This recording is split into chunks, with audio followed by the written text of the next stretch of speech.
Okay. So start करते हैं आज की क्लास गाइस। और उससे पहले हम देखते हैं कि कल की वीडियो में हमने क्या देखा था, और रिएक्ट के में हम कहाँ तक पढ़ चुके हैं ये देखेंगे।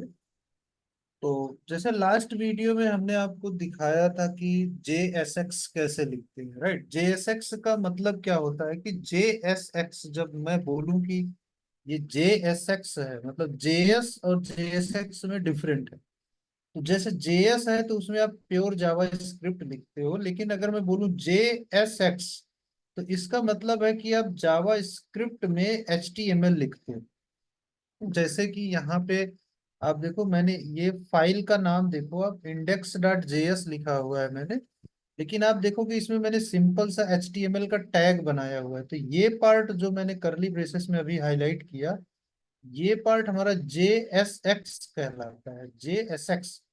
तो मतलब रिएक्ट में जो हम लिखते हैं वो JSX में लिखते हैं। और वेबल हमारा जो है उस JSX को रिएक्ट में कन्वर्ट करता है, मतलब रिएक्ट डॉट क्रिएट एलिमेंट जो मैंने बताया था उस चीज में वो कन्वर्ट करता है। तो वो चीजें हमें करनी नहीं होती है, वो वेबल अपने आप करता है। हमें चीजें JSX में लिखनी होती हैं कुछ इस तरह से, और ये वेबल अपने आप क्रिएट रिएक्ट ऐप कर देता है। तो चीजें स्मूथ हो जाती है, राइट, अच्छे से चलती है। तो आप देखो राइट साइड में यहाँ पे आप देखो जो मैंने यहाँ पे लिखा है आइटम वन आइटम टू, वो यहाँ पे आपको दिख रहा है item one item two. Before DOM जो हमने लिखा था वो हमने HTML में लिखा हुआ था, राइट, index.html में। यहाँ पे आप देखो बिफोर डॉम लिखा हुआ है मैंने, और उसके बाद आफ्टर डॉम लिख दिया है। तो ये बिफोर डोम और आफ्टर डोम यहाँ पे रेंडर होके आ रहा है। तो अभी मैं एक रिएक्ट का नया चीज जो है, जो नई चीज है उसको मैं बता रहा हूँ। नई चीज का मतलब है तो ये रिएक्ट की पुरानी चीज है, बट आपके लिए ये नई है। तो नया क्या है कि एक कॉन्सेप्ट होता है कंपोनेंट का, राइट। कंपोनेंट का एक कॉन्सेप्ट होता है इसमें। कंपोनेंट का मतलब होता है कि आप चीजों को कई पार्ट में डिवाइड कर सकते हो। डिवाइड करने का इन द सेंस मतलब क्या हुआ कि आप डिवाइड कर सकते हो। तो जैसे मैं क्या करता हूँ, आपको मैं एक वेबसाइट ओपन करके दिखाता हूँ। मैं एक वेबसाइट ओपन करता हूँ, सपोज करो मैं W3 की वेबसाइट ओपन करता हूँ, W3 स्कूल रिज्यूम मेकिंग। ये मैं ओपन करता हूँ। तो जैसे मैं W3 स्कूल की वेबसाइट को ओपन करूंगा, इसको मैं थोड़ा सा बड़ा करता हूँ तब आपको चीजें समझ में। अब आप इसमें देखो कि कितनी चीजें इन्होंने बनाई हुई। आप देखो जो इन्होंने ये चीज बनाया हुआ है यहां से यहां तक, ये इनका हेडर पार्ट, राइट। तो इस हेडर पार्ट को हम एक अलग कंपोनेंट में रख सकते हैं, राइट। हम क्या पढ़ रहे हैं, रिएक्ट में हम पढ़ रहे हैं कंपोनेंट का कॉन्सेप्ट। तो कंपोनेंट का कॉन्सेप्ट का अर्थ ये होता है कि आप वेबसाइट जब बनाओगे तो उसमें चीजों को आप डिवाइड करोगे। सपोज करो कि आप एक वेबसाइट, जैसे आपको W3 की वेबसाइट बनानी है, तो आप चार डेवलपर हो, राइट, चार लोग इस पे काम कर रहे हैं। तो कोई डेवलपर है वो हेडर पे काम कर रहा है, हेडर बना रहा है। कोई डेवलपर है ये मीनू आइटम बना रहा है, राइट। कोई डेवलपर है ये बॉडी बना रहा है। तो कहने का मतलब एक डेवलपर एक कंपोनेंट पे काम कर रहा है, दूसरा डेवलपर जो है वो दूसरे कंपोनेंट पे काम कर रहा है। अब सपोज करो कोई तीसरा डेवलपर है जो हाउ टू वाले टैब के अंदर जो चीजें हैं, जो पेज ओपन होके आएगा उस वाले कंपोनेंट पे काम कर रहा है, राइट। तो कहने का मतलब रिएक्ट जो है, देखो अभी तक जो हम पढ़ रहे थे HTML और जावा स्क्रिप्ट में कंपोनेंट का कॉन्सेप्ट नहीं था। जो भी था हम एक ही पेज में लिखते थे, राइट। और वही पेज हम रेंडर कराते थे, तो बार बार वही पेज रेंडर होता था। अब सपोज करो कि आपको HTML में एक बड़ी वेबसाइट बनानी है, राइट, तो वो चीजें मेस हो जाती हैं, तो फिर डेवलपर को समझ में नहीं आती, राइट। तो यहाँ पे क्या है कि रिएक्ट जो हमें फैसिलिटी प्रोवाइड कराता है वो कंपोनेंट की फैसिलिटी प्रोवाइड कराता है कि आप अपनी वेबसाइट को कई सारे कंपोनेंट्स में डिवाइड कर सकते हो। जब आप कंपोनेंट्स में डिवाइड कर दोगे तो कंपोनेंट्स का नाम तो आप अपने आप दोगे। तो वो कंपोनेंट का नाम जब आप अपने आप देते हो तो आपको पता होता है कि इस कंपोनेंट का नाम ये है, तो इसके अंदर जो कोडिंग लिखी होगी वो इससे रिलेटेड। सपोज करो आपने एक कंपोनेंट बनाया हेडर नाम से, तो उसके अंदर जो कोडिंग आप लिखोगे वो हेडर से रिलेटेड लिखोगे, करेक्ट। और जो आप मीनू आइटम के लिए कंपोनेंट बनाओगे, मीनू आइटम, तो उसमें आप मीनू आइटम की चीजों को लिखोगे। तो जब भी आपको हेडर में चेंज करना है तो आप हेडर वाले कंपोनेंट में को ओपन करोगे। आपको मीनू आइटम में चेंज करना है, आप मीनू आइटम में जाके चेंज करोगे। और सेम आप देखो, जैसे इस हेडर को हमें कहीं और यूज करना है। सपोज करो इस हेडर को हमें यहाँ पे यूज करना है, राइट। हमें दो हेडर दिखाने हैं इसी पेज में। तो आप क्या करोगे, सीधे जो आप कंपोनेंट बनाए हो हेडर के लिए उस कंपोनेंट को यहाँ पे यूज कर लोगे। यहाँ पे यूज कर लोगे, आप इसको यहाँ पे ऐसे यूज करोगे। यहाँ पे आप लिखोगे हेडर, राइट, क्योंकि आपका कंपोनेंट है हेडर। और यहाँ पे इसे क्लोज कर दोगे, तो जो हेडर आप यहाँ पे लिखे हो वही हेडर यहाँ पे आपका कोडिंग अप्लाई हो जाएगा। कहने का मतलब आप अपने कोड को रीयूज कर सकते हो। किससे? कंपोनेंट्स। जब आप कंपोनेंट बना लोगे तो आप अपने कोड को रीयूज कर सकते हो, उसको कई जगह पे आप यूज कर सकते हो। ये कॉन्सेप्ट है। चलो हम एक एक मतलब कंपोनेंट बना के उसके बाद देखते हैं कि कैसे चीजें होती है ना। एक कंपोनेंट बनाते हैं अपने प्रोजेक्ट में। जो प्रोजेक्ट यहाँ पे मैंने बनाया हुआ है इसी में हम एक कंपोनेंट बनाता हूँ मैं यहाँ पे। तो जैसे मैंने क्या किया था, जेएस में हमने क्या सीखा था, हमने टिक टैक टो का गेम बनाया हुआ था, राइट, जावा स्क्रिप्ट में।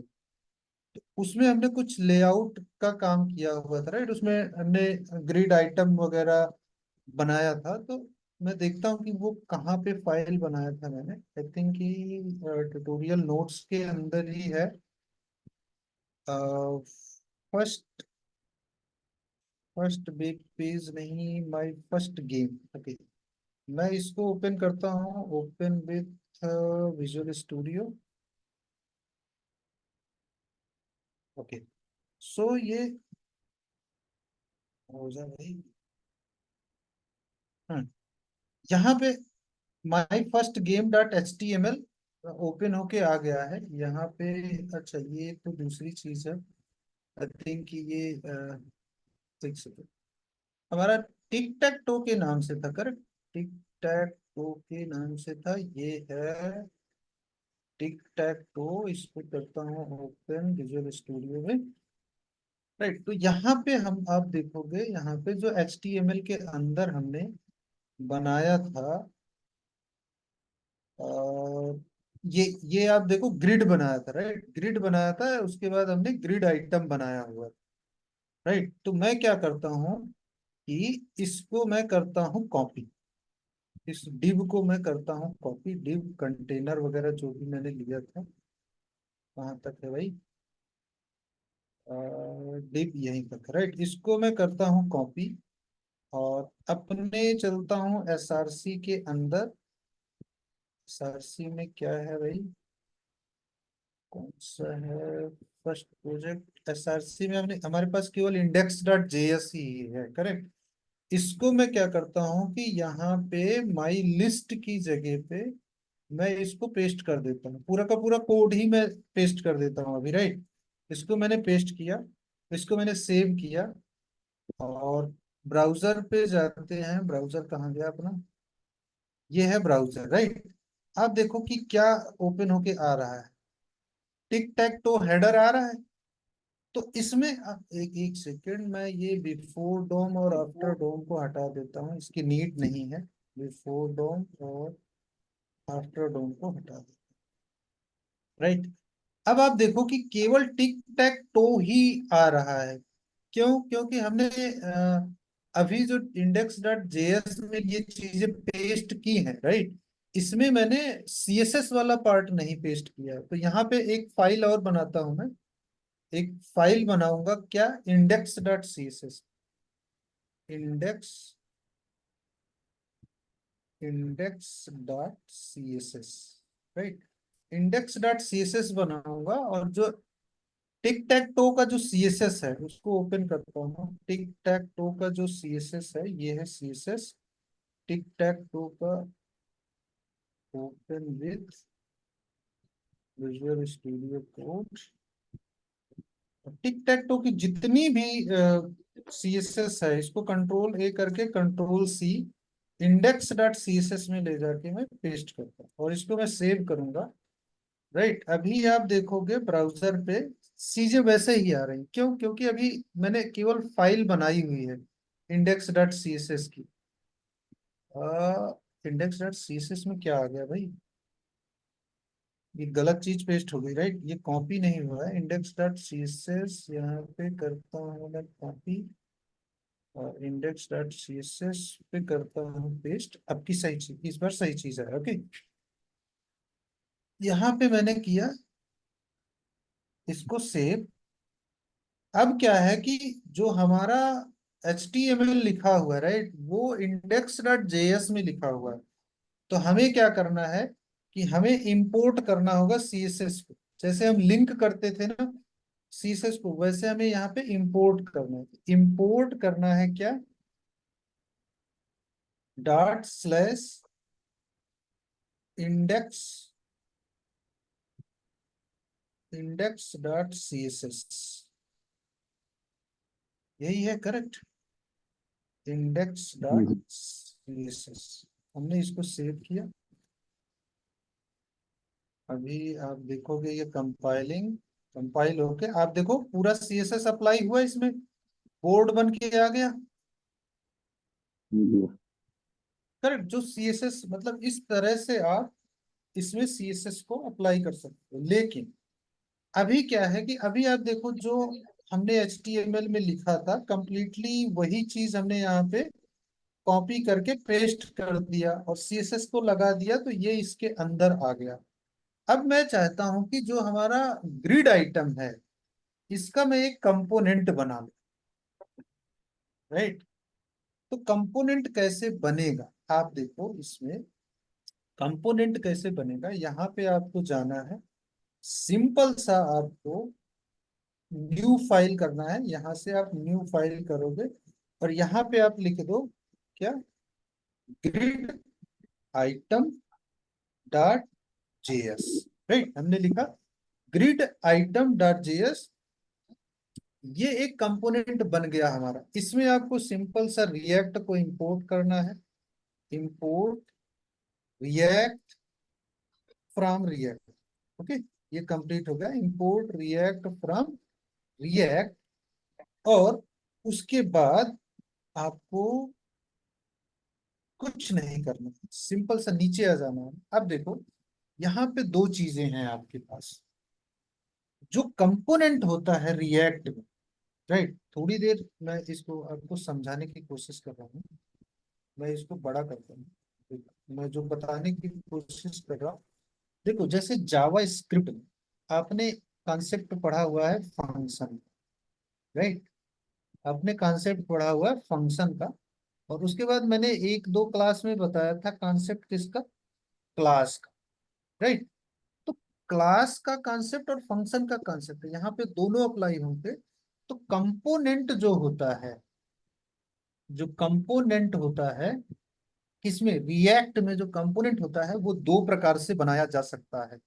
एक तो फंक्शन, पहला मतलब इसको बोलेंगे हम functional component, functional component, functional component. और दूसरा हमारा होता है क्लास कंपोनेंट, क्लास कंपोनेंट।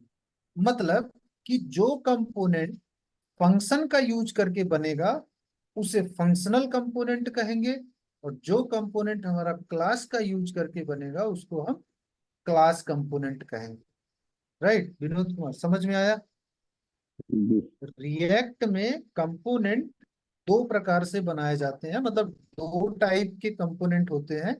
एक होता है फंक्शनल कंपोनेंट, और दूसरा होता है क्लास कंपोनेंट। तो हम आज क्लास कंपोनेंट पे वर्क करेंगे, क्लास कंपोनेंट को देखेंगे कि क्लास कंपोनेंट कैसे बनता है। ठीक है, तो क्लास कंपोनेंट को देखते हैं, इसको मैं स्केच को डिलीट करता हूँ। तो सिंपल सा क्लास कंपोनेंट बनाने के लिए आपको यहाँ पे लिखना है क्लास, हमारा ग्रिड आइटम है, ग्रिड आइटम। उसके बाद यहाँ पे आपको क्या लिखना है, क्लास ग्रिड आइटम। यहाँ पे आपको रिएक्ट से react dot component, right, component को यहाँ पे एक्सटेंड करना है। जैसे मैंने यहाँ पे एक्सटेंड लिखना लिखा नहीं है, राइट, तो यहाँ पे आपको एक्सटेंड करना है। एक्सटेंड, एक्सटेंड्स का मतलब आपको समझ में आ रहा है विनोद कुमार, करेक्ट? जी जो हाँ मैंने जी। जब जेएस पढ़ा रहा था मैं तो आपको बताया था, करेक्ट, कि क्लास में एक क्लास को दूसरी क्लास से एक्सटेंड करते हैं कैसे, इनहेरिटेंस मैंने बोला हम्म। था उसको, करेक्ट। हाँ। तो ये यहाँ पे ये इनहेरिटेंस हो रहा है, मतलब रिएक्ट का ये कंपोनेंट बन रहा है। तो क्लास का कंपोनेंट है रिएक्ट डॉट कंपोनेंट, जो है ये एक क्लास है रिएक्ट की, जिसको हम एक्सटेंड कर रहे हैं। तो इसको एक्सटेंड करने के बाद यहाँ पे इस तरह से हमने बनाया था क्लास। अब देखो रिएक्ट में क्या होता है कि आपको यहाँ पे एक रेंडर फंक्शन कॉल कराना होता है, रेंडर फंक्शन कॉल कराना होता है। और इस फंक्शन के अंदर आपको चीजें रिटर्न करनी होती हैं। तो हम यहाँ पे लिख देंगे रिटर्न। रिटर्न लिखने के बाद हम क्या करेंगे, जो हमारा ग्रिड आइटम है, right, index dot H T M L है। तो जो हमारा ग्रिड आइटम है, आप देखो ये एक ग्रिड आइटम है, इसको मैं करता हूँ कॉपी,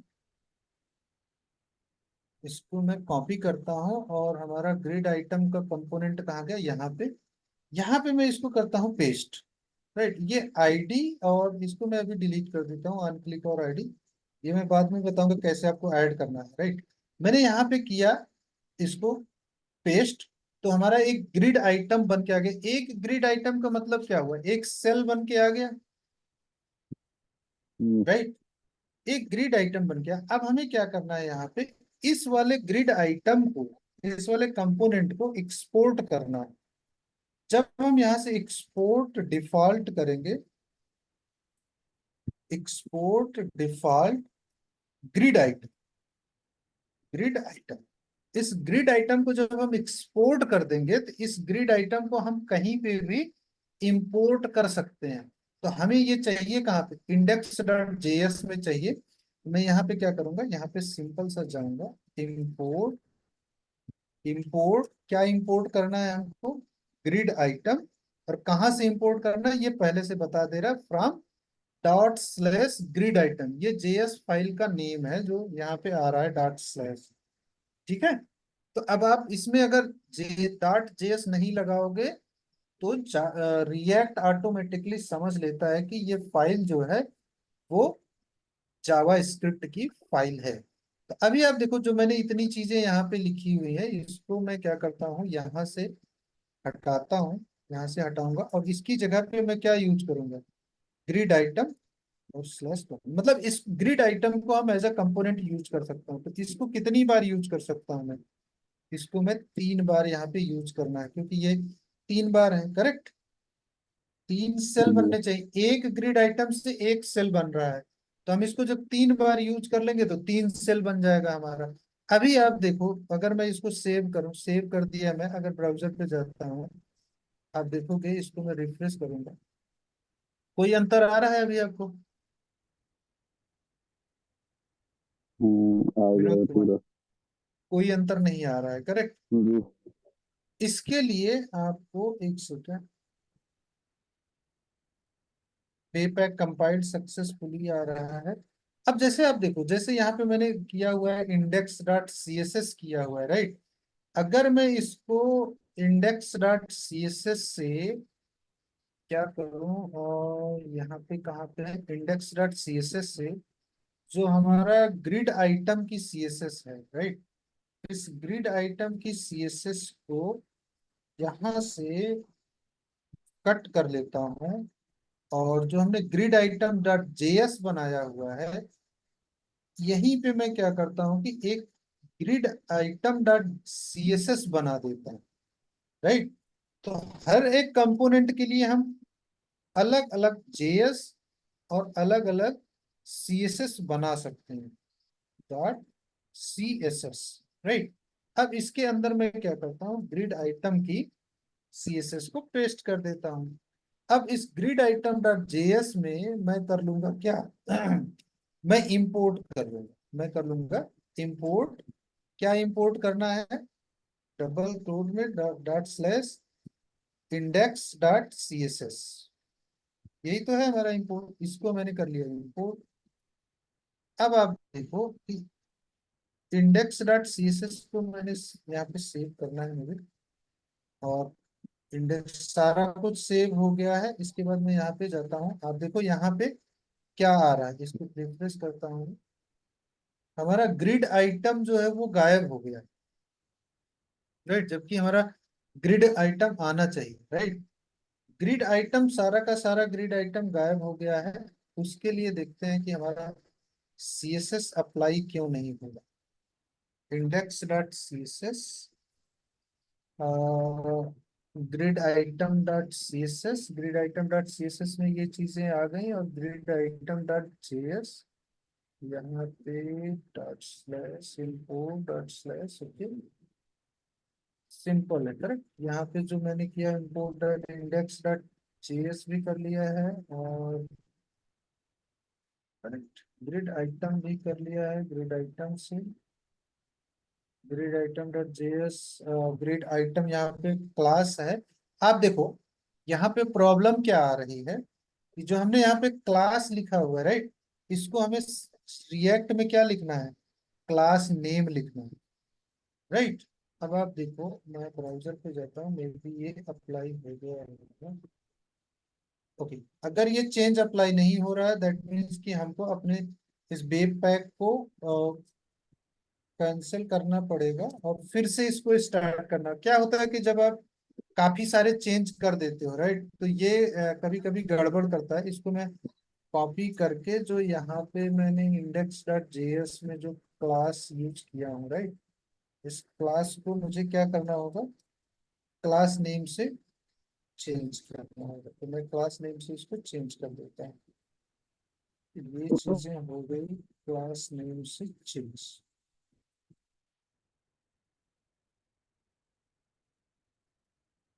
राइट, क्योंकि मैंने बताया था, राइट, क्लास आपको नहीं यूज करना है, आपको क्लास की जगह क्या यूज करना है? क्लास नेम यूज करना है।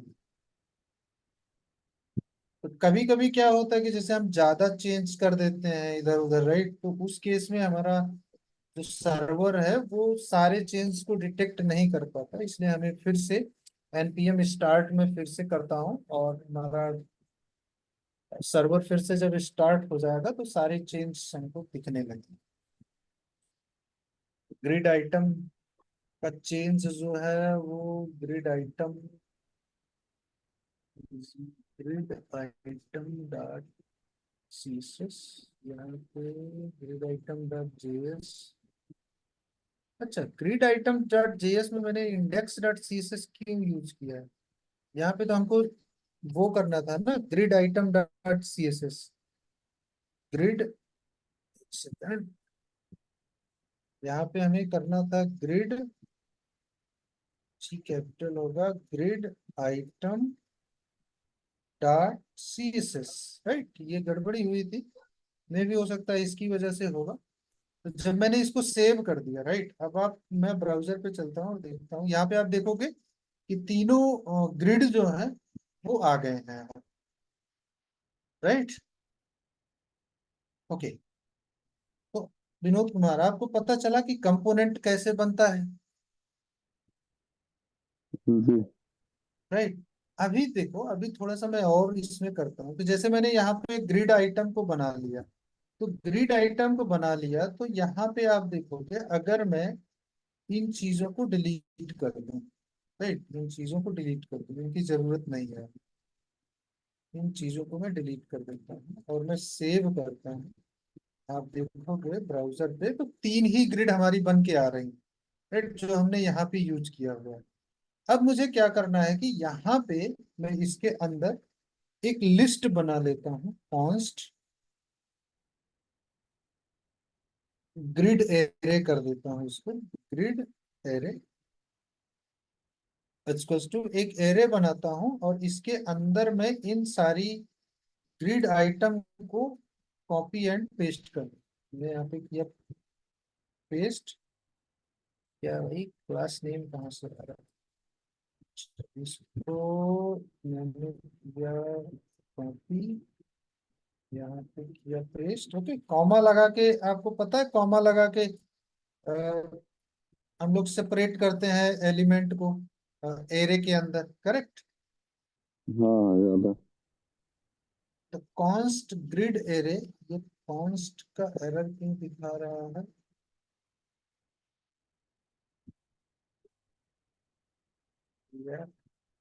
GS क्या, क्या ये इसके बाहर जाएगा? ओके, यहाँ पे ऐसे बाहर आ जाएगा, मतलब ये देखो यहाँ पे क्या है कि ये माई लिस्ट जो है ये एक तो ऐसे वेरिएबल है, राइट? वेरिएबल के अंदर वेरिएबल हम यूज कर रहे हैं। तो अब हमें क्या करना है कि यहाँ पे इसको हटाना है, तीनों ग्रिड को मैं हटा देता हूँ। यहाँ पे आपको करली ब्रेसेस लगाना है और उसके अंदर आपको लिख देना है ग्रिड एरे। जब आप ग्रिड एरे यहाँ पे लिख दोगे, राइट, तो आप देखोगे ब्राउजर पे कोई चेंज नहीं आएगा। तीनों ग्रिड आपको दिख रहे हैं, मैं इसको रिफ्रेश कर रहा हूँ, तीनों ग्रिड दिख रहे हैं। अभी आप देखो इस वाली चीज को मैं कॉपी करता हूँ और यहाँ पे पेस्ट करता हूँ। 2 बार मैंने पेस्ट किया, आप देखो यहाँ पे 2 ग्रिड आ गए, करेक्ट? हम्म, इसको मैं क्या करता हूँ और छोटा करता हूँ और यहाँ पे ले जाके चीजों को कर देता हूँ, मतलब एक ही लाइन में चीजें हो जाए।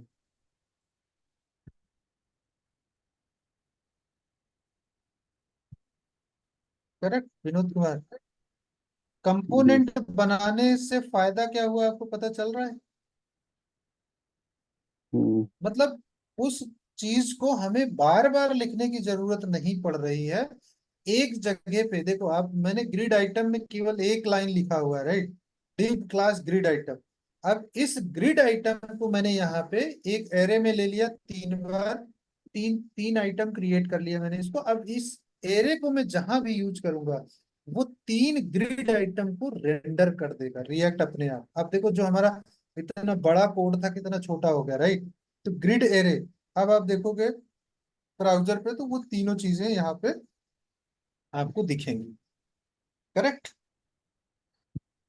जी। ग्रिड आइटम, ये जो मैंने कंपोनेंट बनाया, जो आप जेएस फाइल बनाते हो, रिएक्ट में जो भी आप जेएस फाइल बनाते हो, उस फाइल को आप एज अ कंपोनेंट यूज कर सकते हो, मतलब एज अ टैग यूज कर सकते हो। अब देखो यहाँ पे मैंने एज अ टैग यूज किया ग्रिड को।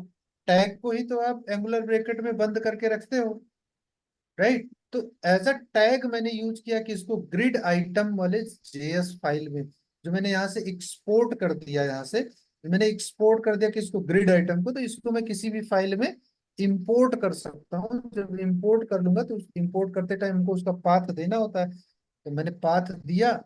फिर इस ग्रिड आइटम को हम एज अ टैग कहीं भी यूज करें, जहां पे यूज करेंगे ये अपना काम स्टार्ट कर देगा। अगर मैं इस ग्रिड आइटम को उठा लूं, राइट, इस ग्रिड आइटम को उठाऊं, कॉपी करूं और इसको मैं यहाँ पे ले जाके ऐसे पेस्ट कर दूं, आप देखो इसको, इसको मैंने सेव किया। अब ब्राउजर पे जाता हूँ, आप देखो कि यहाँ पे ग्रिड आइटम बन गया।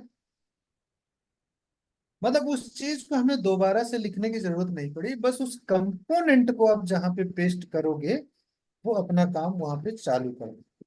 मतलब वो एज इट इज वहां पे रेंडर हो जाएगा। तो कंपोनेंट का मतलब आपको समझ में आया विनोद कुमार? जी। तो जैसे हमने ग्रिड आइटम का कंपोनेंट बनाया यहाँ पे, उसी तरह से हम, अगर हमें हेडर को रेंडर कराना है, राइट, अभी आप देखोगे यहाँ पे जो हेडर आ रहा है टिक टैग टू, राइट, हम्म, तो हेडर के लिए हम अलग से कंपोनेंट बना सकते हैं, राइट? जैसे मैं यहाँ पे जाऊँ अपने एसआरसी में, पब्लिक को मैं क्लोज कर देता हूँ, एसआरसी में जाता हूँ, यहाँ पे न्यू फाइल बनाऊंगा, यहाँ पे कर दूंगा क्या, इसको मैं कर दूंगा header, header dot JS, right? Header dot JS किया। यहाँ पे सिंपल, इसमें फिर हम अपना कंपोनेंट की जो फॉर्मेलिटी है उसको पूरा करेंगे। रिएक्ट, रिएक्ट फ्रॉम रिएक्ट, और उसके बाद फिर हम लिखेंगे क्लास। अभी मैंने मैंने आपको अभी फंक्शनल कंपोनेंट के बारे में नहीं बताया, तो अभी मैं क्लास यूज करूंगा।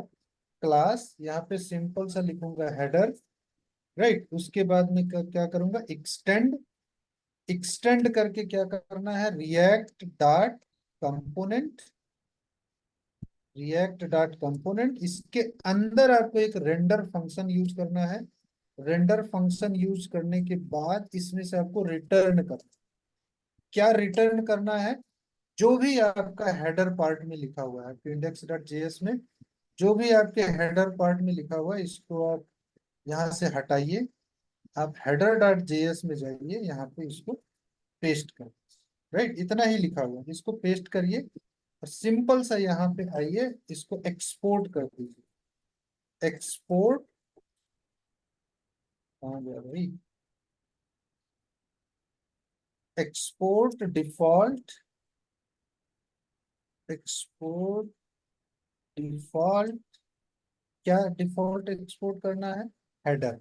हेडर को डिफॉल्ट एक्सपोर्ट करना है। अब हमें हेडर को यूज कहाँ करना है, हमें, आपको पता है कि हेडर को यूज करना है यहाँ पे ग्रिड आइटम के, मतलब बोर्ड के ऊपर। तो यहाँ पे आएंगे हम और सीधे इंपोर्ट कर लेंगे। इंपोर्ट, क्या इंपोर्ट करना है भाई, हेडर इंपोर्ट करना है फ्रॉम हेडर, ठीक है, आ गया। अब इस हेडर को मैं यहाँ पे सिंपल सा क्या करूंगा, यहाँ पे मैं हेडर लिखूंगा और इसको क्लोज कर दूंगा। आप देखो यहाँ पे, अब मैं जाता हूँ यहाँ पे ब्राउजर में, इसको रिफ्रेश करता हूँ। आपको हेडर दिख रहा है यहाँ पे, एज इट इज दिख रहा है। यहाँ पे हेडर क्यों दिख रहा है, क्योंकि आपको index dot C S S यहाँ पे लगा हुआ। Index dot C S S अगर मैं हटा दूँ, राइट, यहाँ से मैं अगर हटा दूँ, मैं सेव किया, अब आप देखो ब्राउजर पे कैसे दिखेगा। यहाँ पे कुछ ऐसे दिख रहा है, क्योंकि वो index dot C S S से सी एस एस को अप्लाई कर ले रहा था, इसलिए यहाँ पे ऐसे दिख रहा है। तो इसको मैं करता हूँ कंट्रोल जेड, क्योंकि मुझे सी एस एस तो चाहिए ही, राइट। सी एस एस नहीं रहेगा तो फिर दिक्कत हो जाएगी।